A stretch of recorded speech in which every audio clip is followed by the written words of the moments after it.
Pudge, what time is It's it? time for the Chubby Guys podcast. Woo!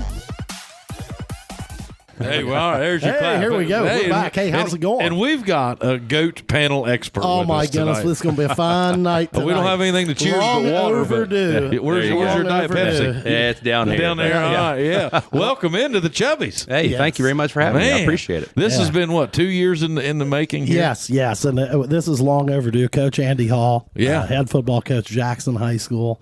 But as you will find out, the man, it didn't all start at Jackson High School.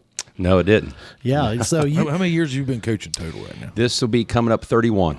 31 31 years. years. So tell me, I want to know how kids have changed over 31 years. You have to have seen it. Oh, it's changed a lot. Yeah. And Hey, Chubbies, is your driveway and yard just an absolute mud hole from this spring and winter? Hey, we got just the guy to call. Call Brian Dulaney Excavating at 740-418-6994. He can haul your gravel. He can put in drains. The man can do it all. He's an absolute machine. Give him a call today. and the style of football has really caused a lot of that change too. You know, Yeah. back when we all played, it was 3 yards and a cloud of dust. Oh, yeah, I mean, we all did it. absolutely. Yeah. And, I played for Ed Miller, who, was a Hall of Famer. And, we had back in the days with him and Bob Lutz and those guys. You're going to run the football 95% of the time between the tackles. And, every defense was a 5-2 monster and every angle defense. And you're just going to stop the run and don't worry about a pass. Yeah. Who's tougher? Yeah, who's tougher? It was all about That was what the toughness. game was, Yeah, wasn't it was all about being Yeah, tough. who's tougher? And so as the game has expanded with better athletes, with the passing game being so much more diverse, you had to change. And I remember back, I've been 2000, after the 2010 season. So 2009 was my first year here at Jackson. We went 7-3. We started off 6-0. I mean, Which we were on we just found fire. out. Your star player was Tyler Gillum, and you didn't even producer. recognize him. Yeah, he lost 110 pounds and lost a little hair too. So I can't be faulted for He that. grew it on that Taliban beard.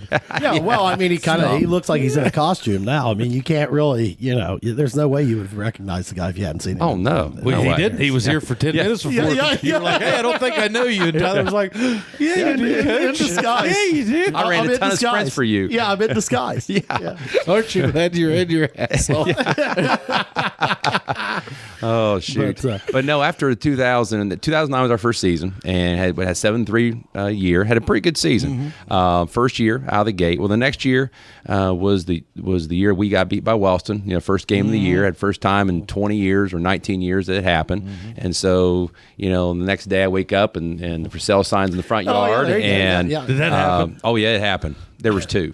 And really? one in the front, one in the back, to make sure everyone saw it. Oh, Yeah. yeah. Where were you living in? Evanswood. okay. Evanswood. So, where everyone drives by that. So, Yeah. And I understood at that point how you lost serious the this football was, that rivalry, not being from this community, not really understanding, what it was all about. But so that next year we ended up 9-1, got in the playoffs. We played Eaton the first round and we just got slammed. I mean, it was ugly. And a lot of it had to do with speed. We were bigger and stronger, but we couldn't catch any of them. And that was the first time we had seen really a true spread offense. They had a quarterback about 6'6". He could sling it all over the place. He was first-team All-State guy. What, 11? 2010 season.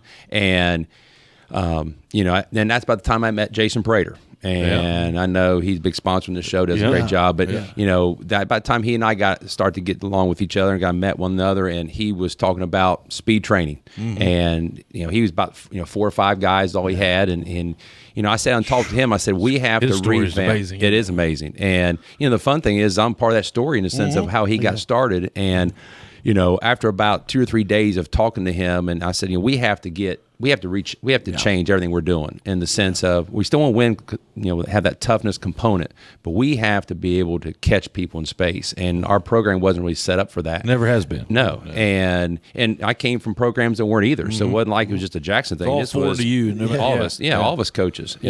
So, Jason and I sat down and we talked about revamping the whole thing. And there were some things I was a little leery about at first because it was a different change, a completely different. So give me an example.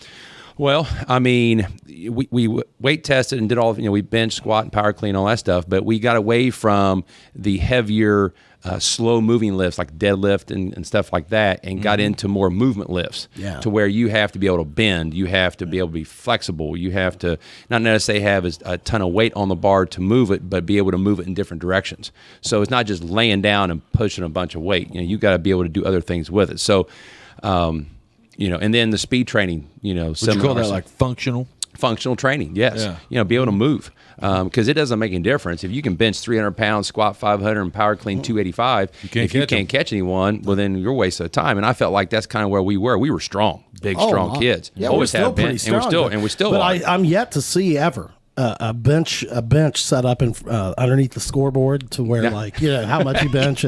That just doesn't. It doesn't exist. Yeah, right. So we really bought into what he was doing, and so our kids started doing stuff with him, with us together. And then eventually, of course, when he started opening up his gym, then they started going up there on their own too. So that really changed. So in 2011, we got faster quicker. And, we made that great run. The first, undefeated season since I'd been, my first undefeated season as a staff here. And, got to the regional semis, played Jonathan Alder up at Logan, had a great chance to win that one and went and get to the regional finals, but just had we ended up 11-1 that year. And that's the thing where things really took off. And I think at that point, and we talked about before we got on the air, early 2000s is when you start talking about concussions and the fact of, the idea when we all played, hey, you get your bell rung, you came out for a play, you start seeing stars, you can't really understand what's going on, but then all of a sudden it comes back, you go back in the game.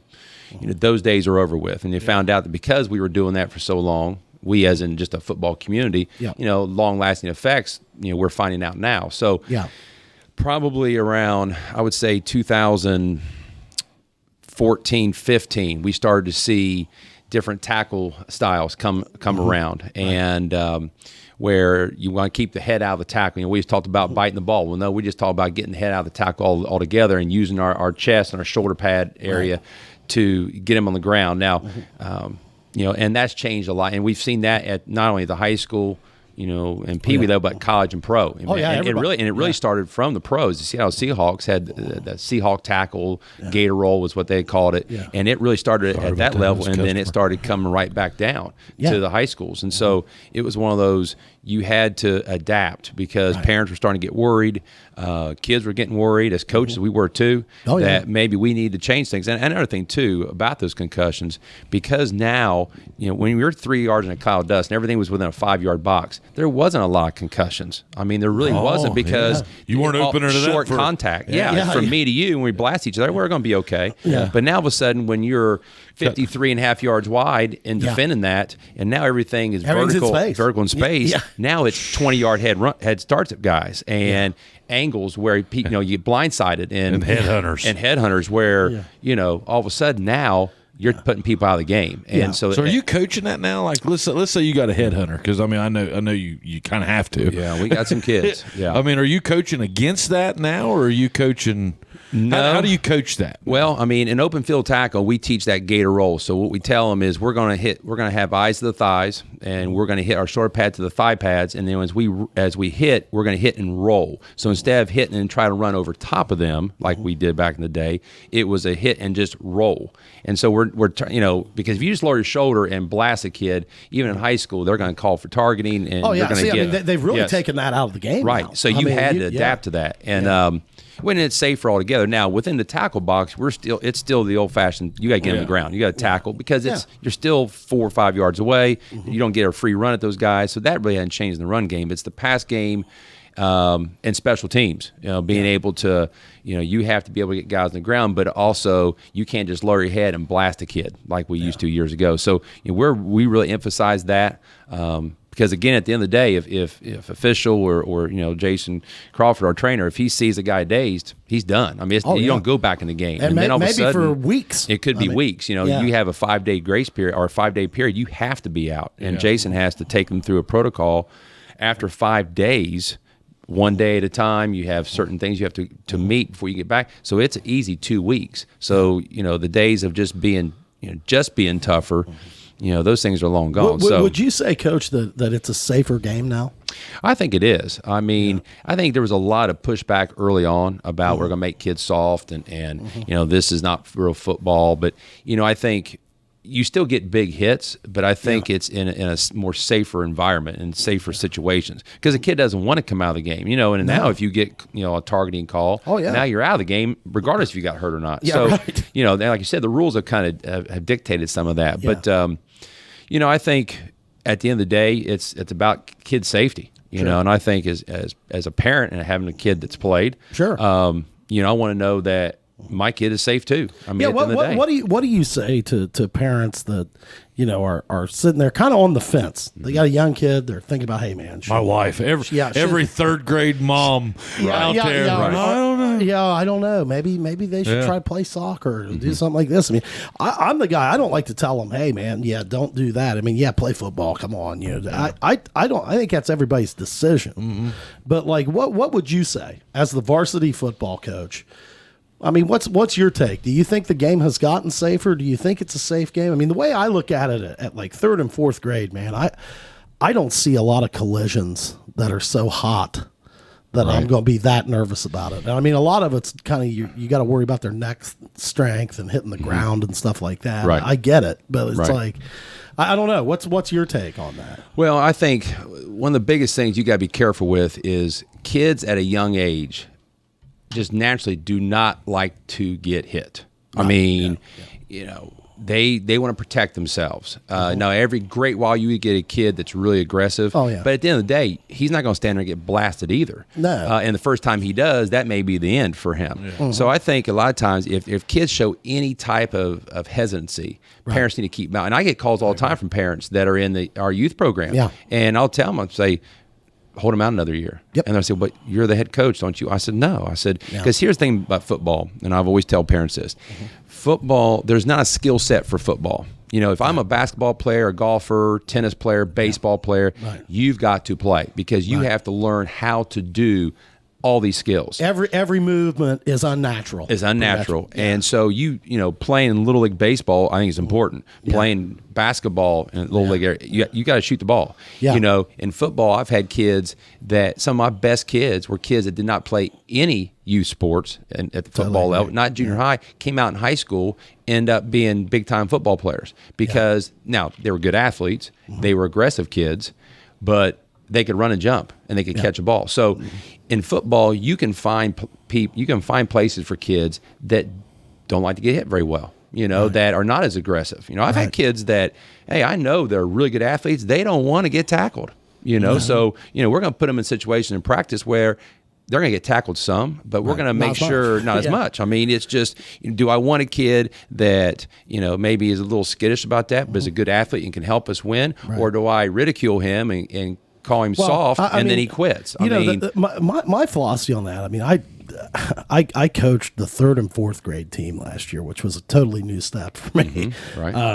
But my whole thing is, man, I don't want to see a kid fall out of love with football when he's in the third grade, or fourth grade. Like, it's like, hey, man, if he comes out and he's not having a great experience, take him home, man. Yes, definitely. And try it again next year. And if it doesn't work, then try it again the next year. I mean, don't make them hate the game. We did that with basketball this year. Well, because if you continue to get, there is no worse place to be if you don't want to be there than a football practice field. I promise you. Yeah. There's nothing worse. Oh, I know. No. I mean, it's awful, and I mean, these are the years for that. Well, when they're that age, man, it's got to be some fun, or they're not going to be interested. Oh, yeah. And then it's also you can't make it such drudgery, man. That like, I mean, you're not working with a varsity team here, man. You're working with these little kids.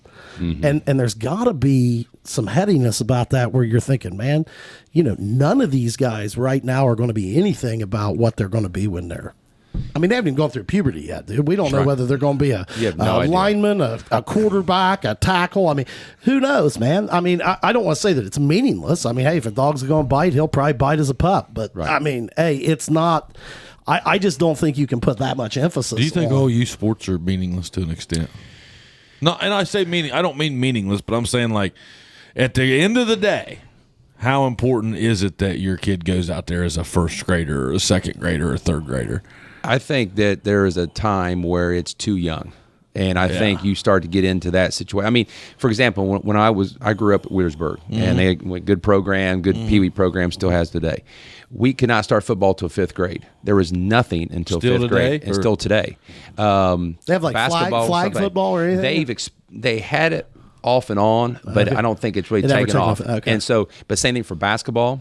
Same thing for, because we had they used to have little league, so it's the little league rule. So I mean, I think it was 9 and 10 is the first. Yeah. So we didn't start till 4th, 5th grade for anything. Right. And I know that schools have dropped that down a little bit, and I get that kids want to try to play, but I think you have to be careful with kids. Like in football, like you just said, they're not high school kids. They don't need to practice every day. They don't need to be out there for 2.5 hours every day. No. They don't need to tackle every day. They need it fun. needs to be quick, concise, and fun. Yeah. Simple. And at the end of the day, and very simple. Yeah. And at the end of the day, where you win or lose, hey, let's have fun playing the game. Yeah. Because the ultimate goal, and this is what I get in arguments with people with some of these travel teams. If I don't care how many trophies you take home in elementary, middle school, and we've seen a bunch, if they don't play high school sports, then what was the purpose? You know what? Okay, you bring on you. I win this XYZ championship. Great. No one cares in high school. And what have you done if you ran that kid off, or he's already played 150 baseball games, 85 basketball games, and he's played a ton of football games. I mean, and they don't play in high school, then what was our purpose? I mean, at the end of the day, you want to make them, it's a feeder system. You feed them into the high school. And, I'm really, really particular about with my junior high coaches. Hey, they got to get to me. You can, I don't care how many games. I mean, I want them to win. It was like this past year. So we really load up our junior high schedule, just like we did the high school schedule. I don't, you can be undefeated all you want to in junior high. That's great. I mean, it's fun at that time. But there has not been one coin toss, and Tyler, you know this too. Not one time in a coin toss for a game. Yeah, now I know. that where someone on the opposite team said, "Oh, you guys were undefeated in 7th grade." Oh, wow. Yeah, Lord, no one cares. So it's big at the time. Don't get me wrong, and we want them to have success. But like this year in 8th grade, we opened up with Ironton and Wheelersburg back-to-back weeks, and our 8th grade, 7th grade was 1-1, 8th grade was 0-2. Our junior high has been 0-2 since I've been here. Yeah. And our 8th grade coaches were concerned. They're like, "Oh, coach, I'm sorry. We need to." No. I said, they were in both games that were really close. Yeah. Could have won both of them. I said, this is the whole point. They have to face that adversity because those two teams are never going away. We have to beat them and play with them in high school. So if we're afraid to play them now in junior high because you're afraid of your record, then these kids will be culture shocked when they get to high school. Well, I mean, nobody keeps track of junior high records. No. I mean, it's in the day. No, let me give you the flip side, or the flip side of that.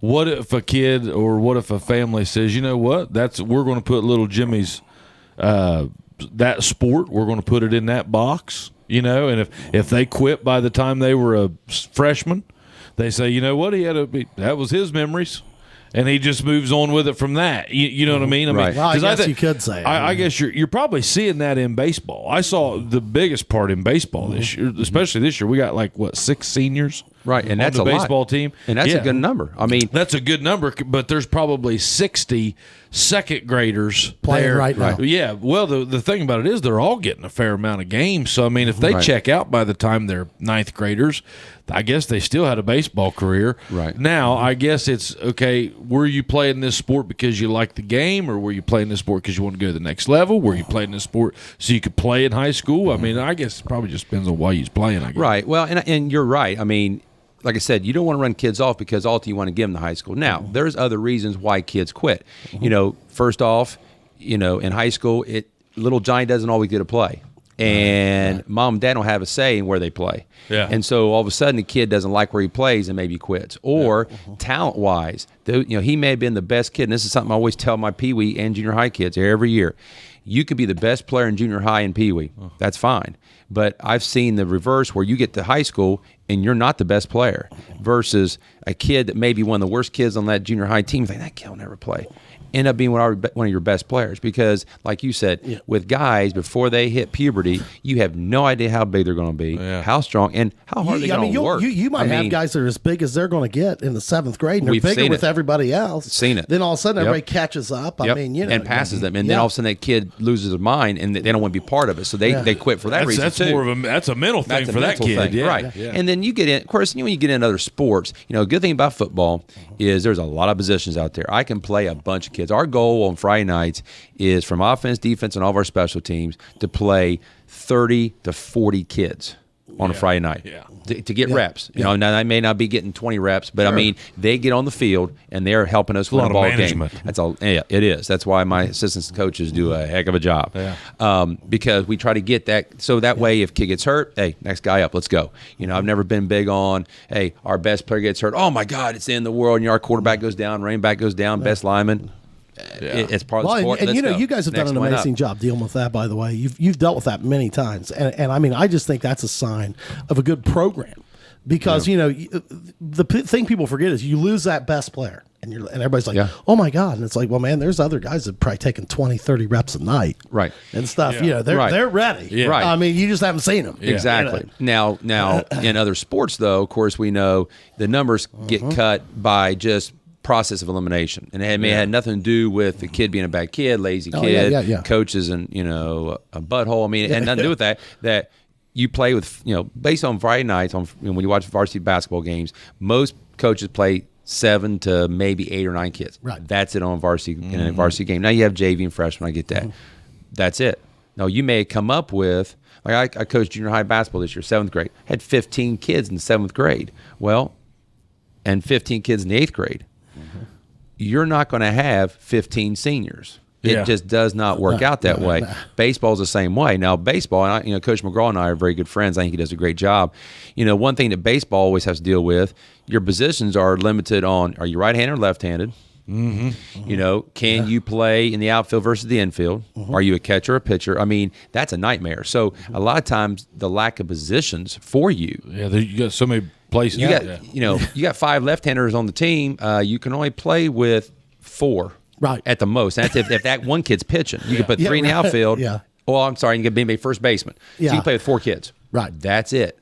So good luck. You don't see very many left-handed third basemen. No. So I mean, like to answer your question, I guess there are a lot of factors of why kids don't continue on. And again, at the end of the day, you want them to have those experiences, and those experiences allow them to understand, I'm not very good at this. I want to do something else. And there's nothing wrong with that either. I mean, I've had kids go through Pee Wee, decide I'm not going to play in junior high, come back in high school, they're fine. Or a kid come through the whole program after a freshman year, this is not for me, coach. And then maybe their junior year, they come back out.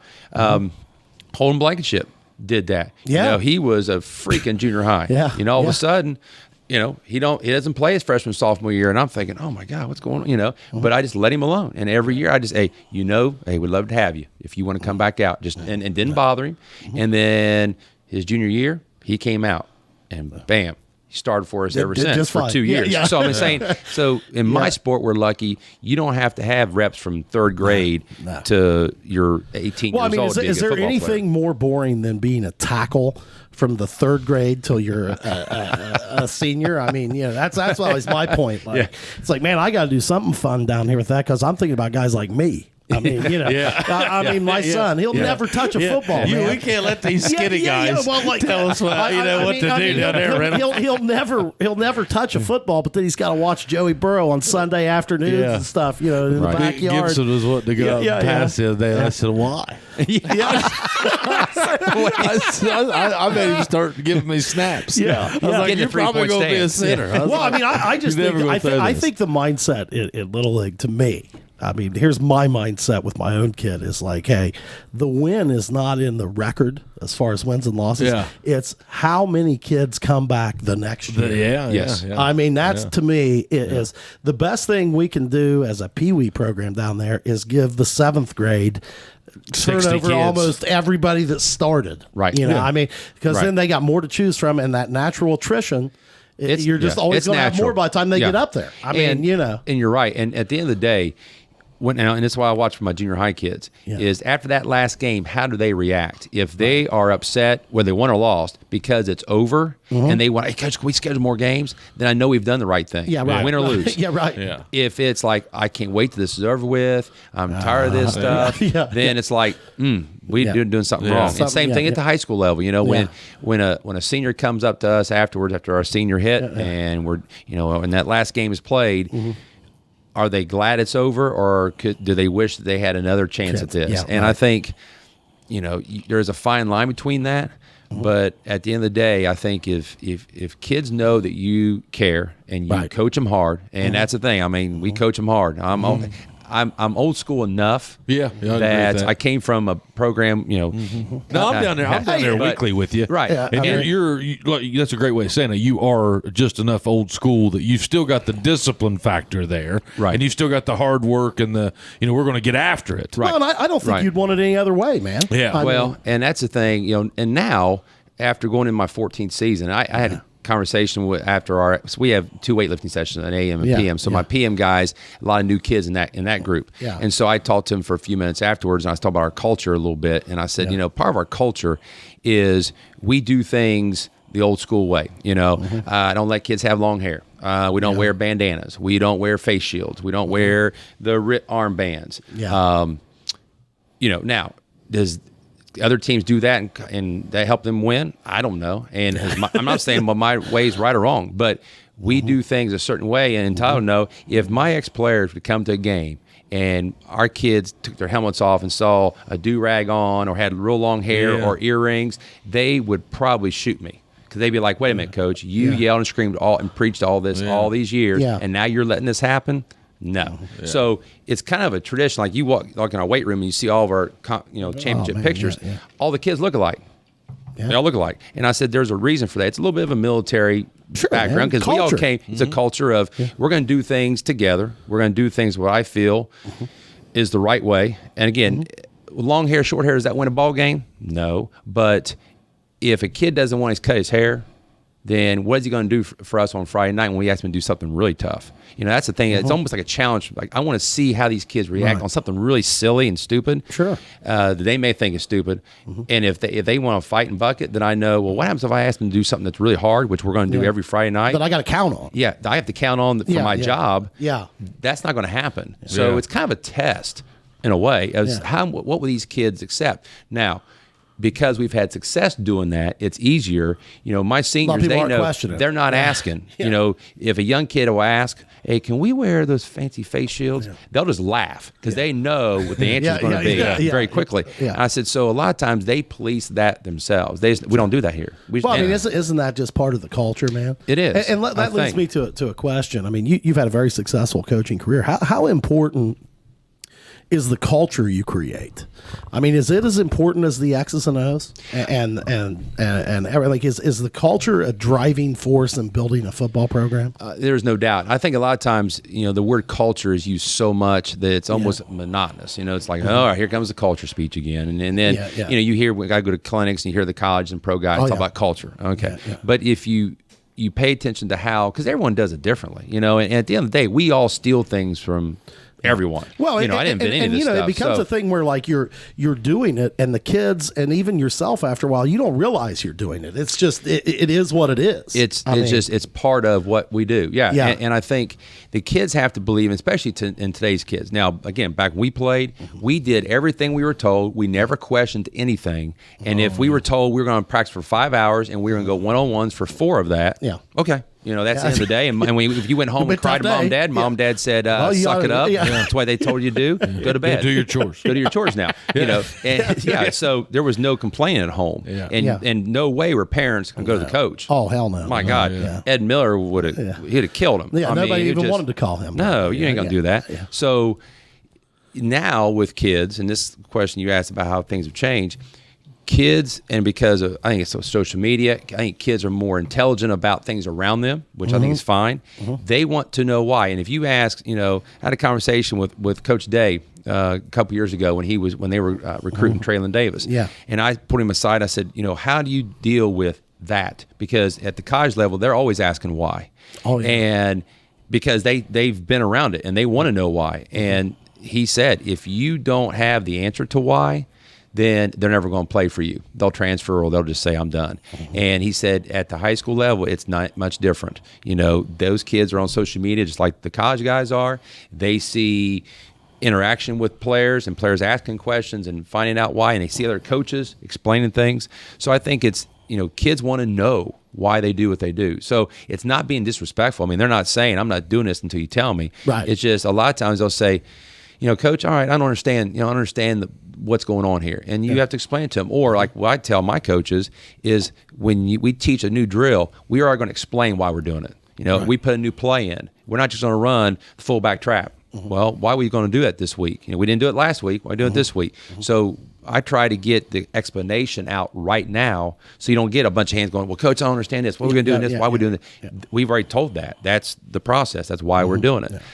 So I think... And you're not just saying, hey, man, shut up. I'm the coach. You're the player. No. We're not, No. You're doing it because I said so. You're not doing that. That's not the why. No. I mean, that's not the why. Yeah. Now, the why be, if they say, why are we running these 15 sprints?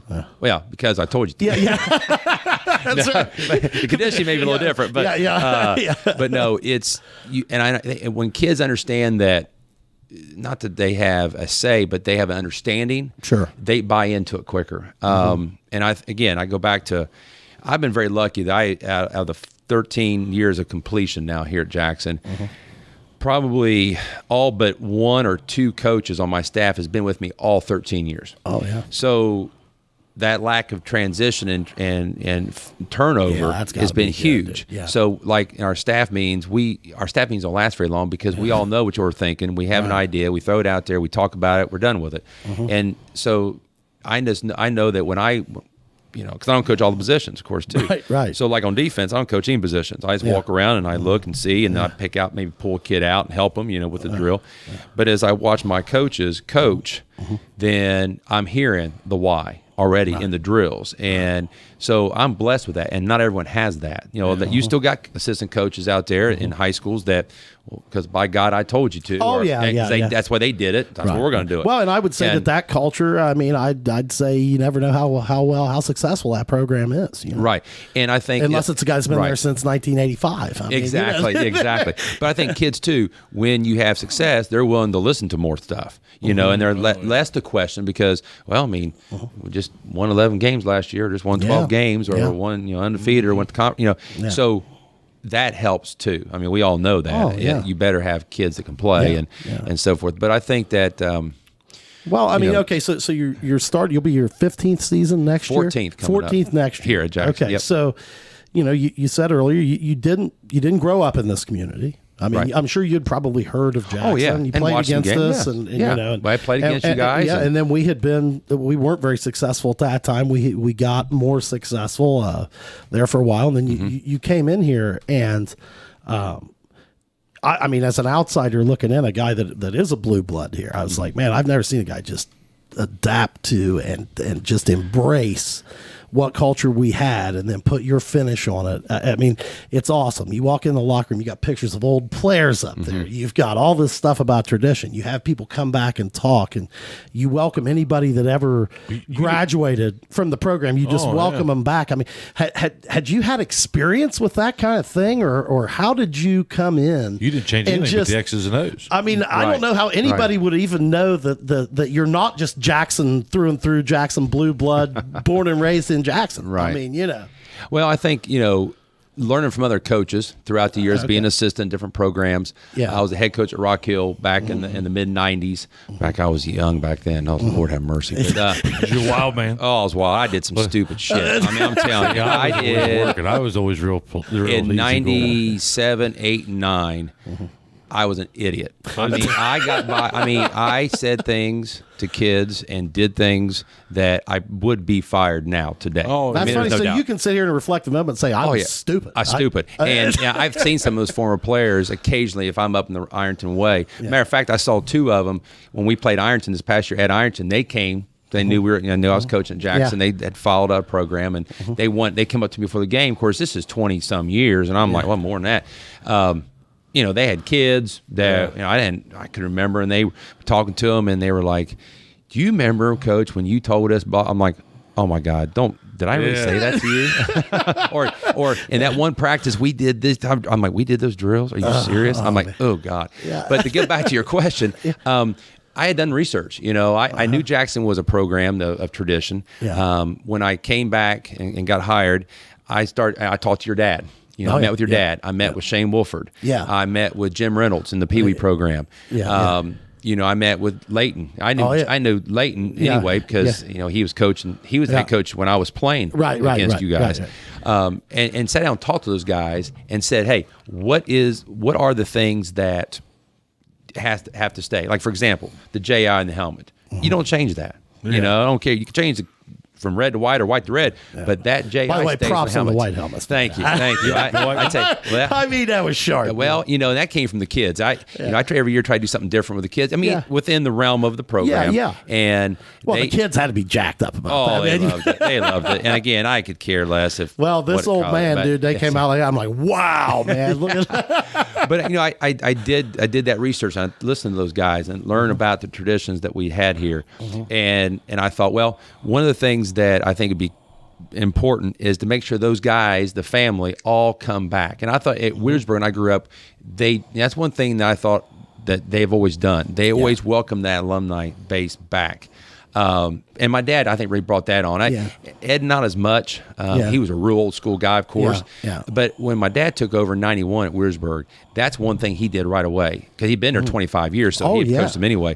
Is brought those guys back in the locker room, talked to the kids, and so I saw that and I thought, man, that's really neat, and then that gets your alumni involved. So, every year, every 2 years, we try to bring a team back to honor. Yeah. We've honored coaches. We've honored different players.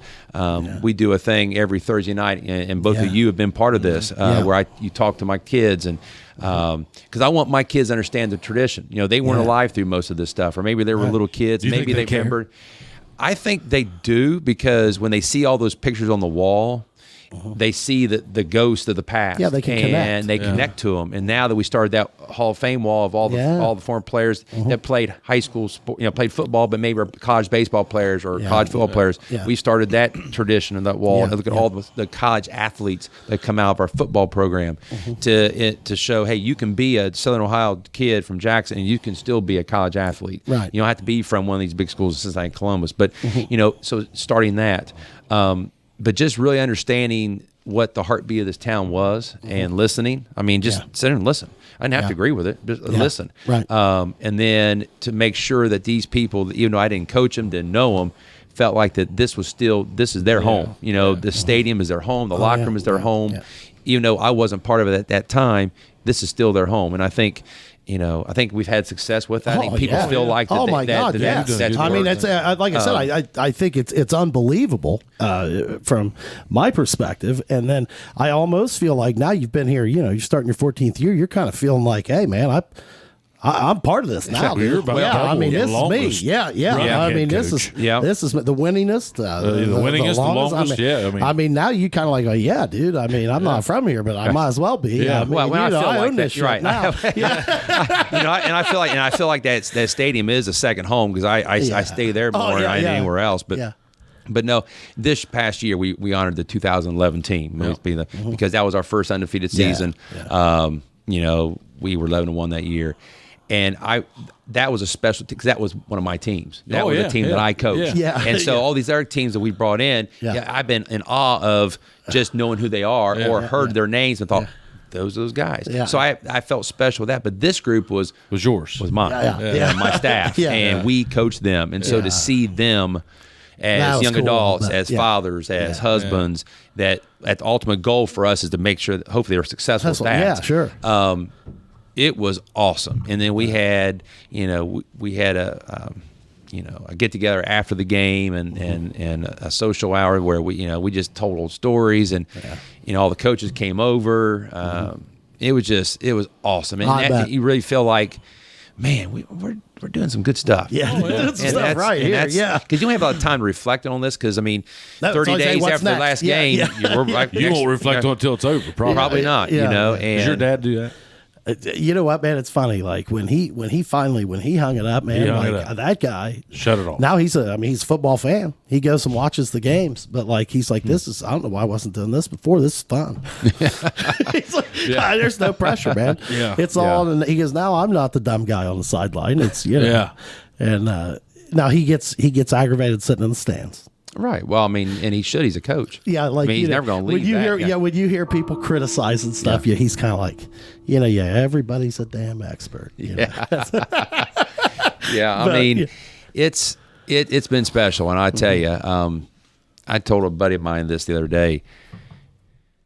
We're going 31 years, and we look at retirement. I got 7 years before I can retire from teaching. I mean, the state teacher retirement.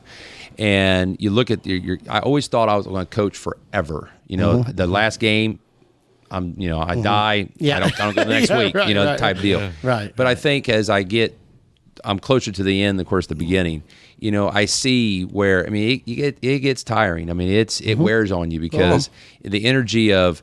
We basically take 30 days, and we're right back in the weight room, and it's a grind, man. It's a grind, and I love it. I mean, don't get me wrong, you have to, yeah. But it does wear on you, and but as long as the kids keep working hard, as long as I have a great staff and administration that supports us, I mean, we're going to roll this thing for a while. But it's a special place, and I learned early on that people truly care on Friday nights, and because I came from a program that was like that too, that their weekends were ruined if their high school team lost, Ohio State lost on Saturday, and then the Bengals, Browns, Steelers, whoever lost on Sunday. I mean, they were miserable on Mondays, but it started on Friday nights. Oh yeah, so. Well, and there's probably a lot of places where it's not like that. No, exactly. And I've been assistant coaches at places that it wasn't that way, and I'm like, wow, no one really cares. So when I took the job, when I applied for the job and got it.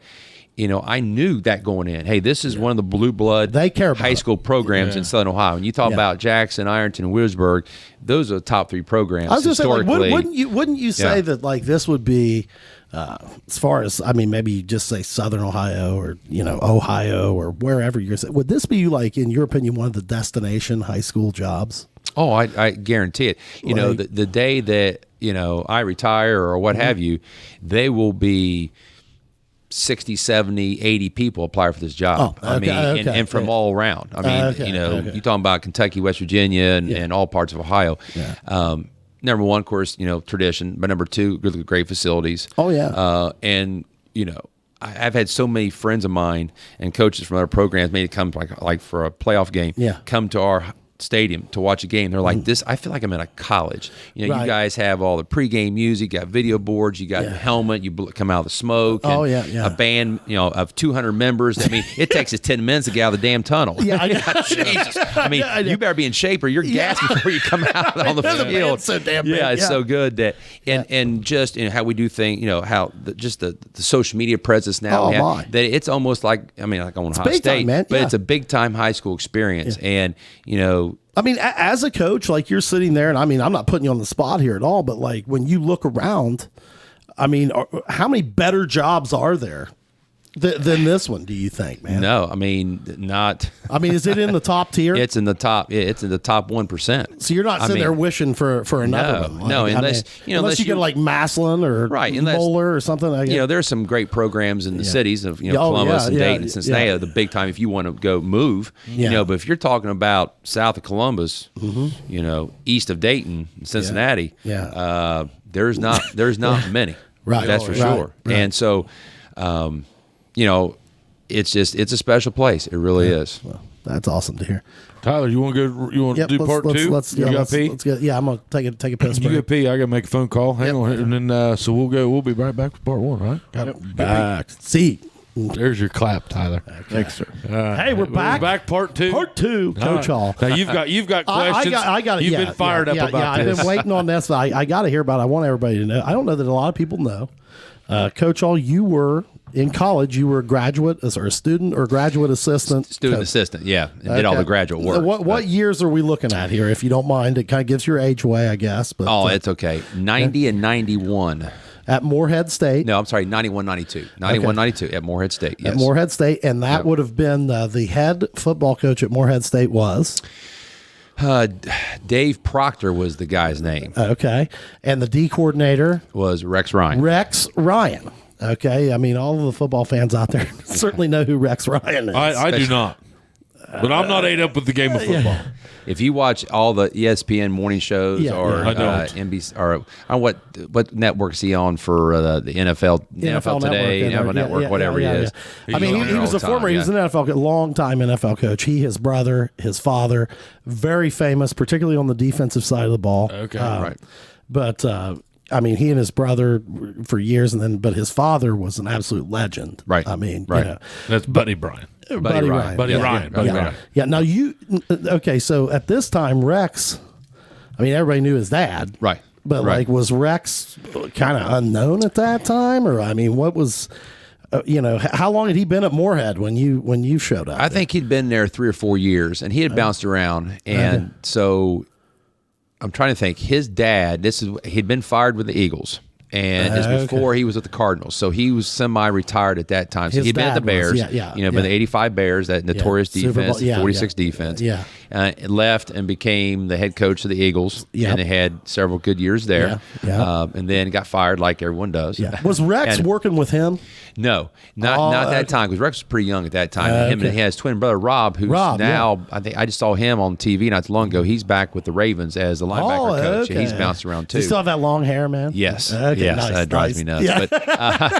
But Rex was up and coming guy, of course, his dad being the coach and so forth. And we ran the 46 defense. Okay. And at that time, I mean, we're bringing them from everywhere. And so Yeah. at that time, my dad was still the head coach at Withersburg, Yeah. I think, he was at Withersburg. And so he'd come out to some of the practices, and I told Dad, I said, "You've never seen defense like this in your life." I mean, it was holy hell for 4 quarters, and the way he taught it. And so, of course, back then we're not seeing spread offenses as much either. No, they weren't really spread out. Now No. they were starting to throw it a little more, but They're they throwing weren't it more, But they weren't. But you still spreading had it a out. tight end, and you Yeah. still had an H-back somewhere. Somebody and a lot of throws two-back twins stuff. out there. You're like, ooh, they're getting fancy exactly. out there. Yeah. So if you look back at that old Bear defense, they didn't play against any spread defense. If they had one tight end, and you just ate that alive. It was 8-man front with 2 linebackers. You played cover 3, cover 1 behind it, and you brought the house all the time. Yeah. And so Rex was hilarious because he was all about.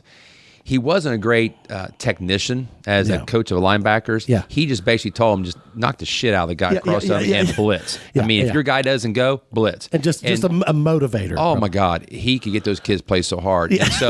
And so, not very organized when it came to his, classroom and different things. I mean, one of my worst jobs I had is I had to collect all the scout tapes throughout the week. Yeah. And I took them with me on the road. So then we went to, Marshall, or we went to, Middle Tennessee State or Tennessee Tech, whatever. Yeah. Then I would hand, the GAs would hand our films back to each other, So the worst thing was to go in his office on Friday nights. Try to find those damn tapes because he'd have them everywhere. I mean, he'd always, Andy, I'm sorry, I lost it. I lost it. I don't know where it's at. And I mean, it's not like you don't get on the bus without them. I mean, that's the only way back then. We don't have DVDs. We didn't have, send it on Huddle. I mean, we didn't have any of that stuff. You had physical tapes you had to send back. And that was a nightmare. But he taught me a lot about how to get kids to play hard. He was an X and O guy, big time, and he gave me Buddy Ryan's old playbook, which is still in pencil. It was Xerox copy. I have it. It's about awesome. it's about 3 inches thick of every blitz known to man. Yeah, but he was good. He was good to work for. He treated me well because a lot of times, GAs and student assistants, you're the bottom of the barrel, man, and you have to do all the dirty work, which is fine, but. You have coaches that respect that and understand that your role is important too. They've done it too. Yeah. So I really enjoyed that time with Rex, and I tell a couple good stories about him. Going into the second year, we had a middle linebacker was first team all conference and honorable mention all world. I mean, this kid, his first name was Fred. I can't remember his last name. He was a kid from Florida, all American, big time player. Well, his plane come in late. We're in 2-a-days. And so he calls me at 3 a.m. Andy, I need you to go to Lexington. Why? You have to pick up Fred. And he said, he has no ride. You got to pick him up. Okay, so we go to the airport. I go to the airport and pick Fred up, come back. And this is about now 6 a.m. We have staff meeting at 7:30, practice at 8 o'clock. he said, "I'll tell you what, you go back to the house, get some sleep. Just make sure you're back for practice at 8:00 a.m., 8 in the morning." I said, "Okay, I got you. I'm with you. Just that's part of the deal." But he was a worker, and he knew I wanted to be a college at that time, college coach, and then eventually high school. And he helped me with understanding kids, and I think that's what the biggest thing. He was a good recruiter. I mean, he could tell the stories, man. But he got kids to play hard, and he was funny at times. He could players coach. Yeah, definitely a players coach. And you see him on the NFL Today or whatever network he's on, and he does all the pregame stuff and ESPN.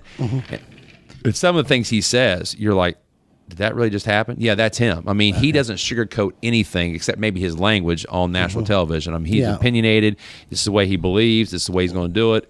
And I think players respected that. And so I think that's probably the biggest thing I got from him was you got to get kids. He's real. I mean, he did not care. Now, I understand it's the 90s. There's things, again, you can get by with it. You could, a little different. But I think in the NFL, he wasn't much different. No, but you hear the stories about guys that played for him and his dad.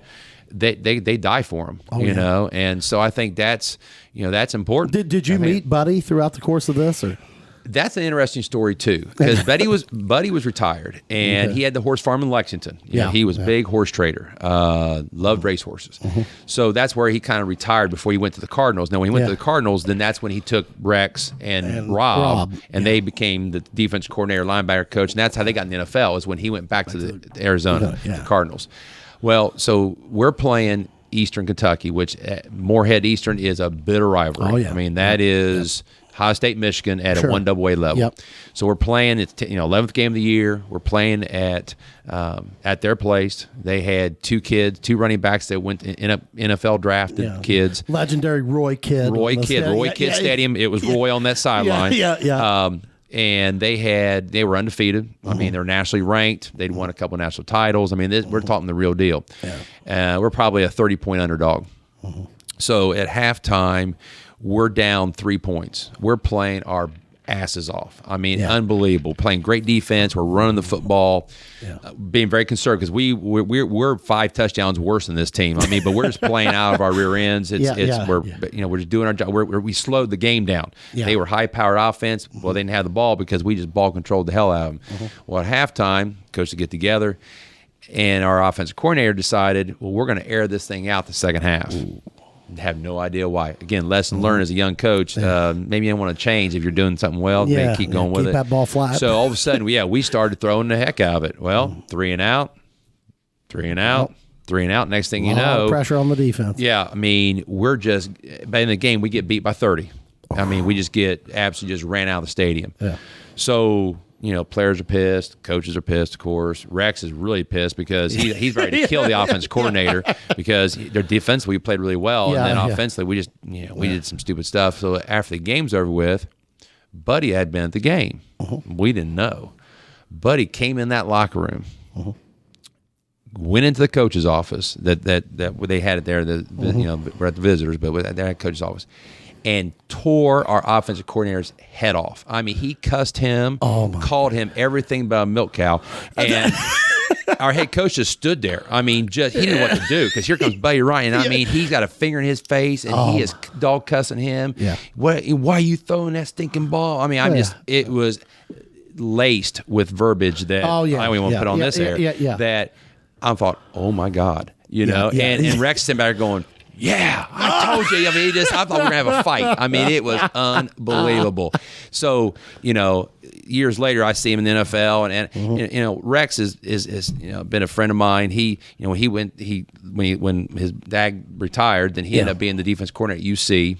And then he got back in the NFL and so forth. And in a couple of stints, I've been able to see him at clinics and talk to him a little bit. And I always tell that story. I said, you owe me that trip. I said, that 3:00 in the morning trip to Lexington sucked. It was horrible. And I said, and you lost to me damn VCR tapes. I can't even remember. But but it was a great experience. And I think when you coach in college, and that's what helped get me prepared, I think, is being able to deal with young men. Because in college, those guys were my age, and I'm coaching them. And they had to know that you knew, or they were going to call bullshit, and they're going to listen to anything you tell them. So Yeah, you really got to establish yourself, man. You better. You better know what you're saying, or they'll ignore you quick. They ignore. The next year I was coaching. I was coaching running backs the first year, and then did all the scout stuff for the defense. That's how I got to work with Rex so much. And then coached wide receivers in the spring by myself. We had lost a GA and lost an assistant early in spring. They couldn't replace, and they said, "Coach, we want to have you go wide receivers by yourself in spring." I said, "Okay, I'll take them." Well, then the next fall, they basically, especially as a student or GA, you want to coach as many different positions as possible. You're there to learn. I mean, that's what it is. Yeah. And they said, "Well, what would you like to do if you had a choice?" I said, "Well, I played some tight end in high school too, but my offensive line skills knowledge is not very good." I said, "I'd like to go to the offensive line." Well, we had a coach that had played in the NFL. He played at Fresno State, was an All-American. He ended up in the NFL for several years. He played for the Denver Broncos when John Elway was a rookie. He played through his first couple of years. He played for the Chargers. 6'7", probably 320 pounds, chiseled. I mean, this guy was just a stud athlete. And so I got with him, and he told me, I said, "No, I don't have any experience of this." He said, "Let me tell you something right now." He said, "I'm not here to hold your hand. We're going to get you through, the summer workouts. I'm going to give you about a month. And then all of a sudden, I'm going to take the guards and centers. You're taking the tackles." Well, we had two tackles that one went to the Dallas Cowboys. One was a free agent to the Eagles. I mean, these guys were big dudes. They were big time. Yeah. And I'm thinking, holy crap. I mean, I better figure this out real quick because they're going to know that I don't know what the hell's going on if I don't figure this stuff out. Yeah. And then maybe a week later, I may say, "Okay, I'm going to take the towels, you take the guard center." So basically, you're going to learn all 5 line positions in about a month, and you better know it, and you better coach it. And even though those guys are 8 inches taller than you and outweigh you 100 pounds, you better man up and get their respect quickly. So, just threw me in the fire and said, "You better sink or swim." Well, I got to think the toughest thing about college football coaching is, your level of knowledge at the college football game, particularly like offensive line, those guys are cerebral, man. Oh, yeah. And the players know a lot of football. Yes. Especially position specific. They know a lot. Right. And you got to know more to have, back to your thing of the why. Those college guys, they know the game. Right. They know it. You're not reteaching 3-point stance. No. Now you're doing some technique stuff, but as far as the offense and things like that, they know what's going on, man. Right. And the calls. Even Moorhead, what would you say the difference between an average senior versus just a seasoned player at Moorhead? What's the IQ difference? Not even the same hemisphere. Yeah. And again, that's one double way. So that was when Marshall was one double way at the time. Yeah. So it's that FCS they call it now. Like your North Dakota States and those guys are, I tell kids all the time, if you are a college athlete, I don't care if it's Division III, Division II, one double way, 1A, it doesn't make any difference. You are special. You are incredible. That because you are just like my son played at Otterbein for 5 years and was starting quarterback for 3 years. I go to his practices and they had 20 some players on offense that would have been my best players, and that's Division III. Hey, there's no question that would have been all world for me at the high school level. And the game IQ. Oh, it's unbelievable. And that allows the game to move so much faster. The first practice, and again, in Division III, got a lot more kids. Yeah. There's 140 kids on the football field. And, so basically 75 on either side of the ball on each side. And, it was a machine. How to get those kids. How do you keep kids from just standing around? They were all doing something. It was exhausting. Well, it's like learn it, do everything we ask, or get the hell out of here. Right. There's not, And you had people that got the hell out. Yeah, too. yeah. Oh, yeah. First 2 weeks, you lose. You lose 20% of the team normally. Right. And so I think that just because you're the best, I think a lot of times, and that's why again we try to play good people. I like to go to camps. I like to get these kids to go to camps to see what other schools are like. Because just because you're the best high school player on your team doesn't mean you can play anywhere. There's no guarantee for that. Just because you're the best high school player here in Jackson, Williamsburg, Ironton, doesn't mean you're going to play at Ohio State. No. Doesn't mean you're going to play, at a Division III school. No. It does. So, the more that we get our kids equipped to that. I remember the first year I took our players here in Jackson to watch the Bengals practice before COVID. You know, you could do that all the time. And about the last 3 or 4 years, I did that. Took a bus after a 2-day practice, drove up. You know, it was free. Got a chance to stand from me to you, from the players, and watch practice. You know, and then afterwards, they would have certain kids sign autographs and all that stuff. Now, of course, that's the NFL. I get it. But guys that they thought were not very big were monsters when they stood next to him. They were like, oh, my God. And look how fast. You know, and even to go to a college practice, of course, you know, Ohio State, you see the same thing. Well, think of the hours those guys put in, man. It's unbelievable. I mean, what they're doing, I don't care if it's Division III level, whatever, the hours those guys put in. They put the same hours in. Yeah, you watch their practices. I mean, the speed of practice, the knowledge of the game. I mean, like, if you don't know the offense, I mean, just get out, dude. Like, get out. They're not babying you. No. So I tell all these kids I coach, you know, and not just in football, if you are good enough to play college baseball, basketball, football, soccer, volleyball, it don't make a difference. Marching 110. Yeah, you get a chance to march. Yeah. Or you go to Ohio State. We've had several kids march at Ohio State. They were really good band members in high school. I mean, they were excellent, and they had to fight tooth and nail just to get a chance. Just get a chance, a sniff of it. Yeah. So at any level, if you can play, participate, and don't quit, because it is so hard. Like I said, it's brutal at all those levels. That if you can stick it out, you're special. I mean, my thing is, man, if you want to be like a high school coach or like of any sport, like if you can somehow get on to a team, I don't care if it's Division III, II, the things you'll learn at whatever level because of the time you put in. I mean, you're going to watch Tuesday night practice films, dude, for an hour. I mean, you're going to hate it. I mean, and it's going to be treated like a game film. But I mean, you learn so much about the game in that I don't know that you can. I don't know that it can be replicated. You can't, and that's like when I talk to my son now. Now he, fortunate enough, he's going to be a football coach at Dominican University and as a GA, and he wants to do the college route. But there's times in the last few years he's come home to watch our high school, and you guys see him on my sideline some. And the conversations I have with him now, I mean, he's smarter than I am. I mean, I'm like, what? Yeah. What did you just say? Well, we call it. Well, I can't get to that in high school. You know. I mean, his knowledge of what he has seen on the offensive side, of course, playing at quarterback, you can do that. Is unbelievable. And I mean, he's essentially been a coach for the last 3 years as a starting quarterback. Like, I mean, you're a coach on the field doing that anyway. 10 years. Yeah. So, I mean, he's been around it. But, I mean, and again, it's funny because all those interviews he had as a college coach, none of those guys asked him what his record was, how many yards he threw, how many touchdowns, interceptions. They're like, how many games you play, and you graduated and you stuck it out for 5 years. Like, there you go. I mean, that's our guy. They didn't ask how good you were even. I mean, they didn't really care. Now, they knew some of the stats he had and some of the records he broke, but they didn't care about that. That they were might like, get you in the door. You played 5 years. Yeah.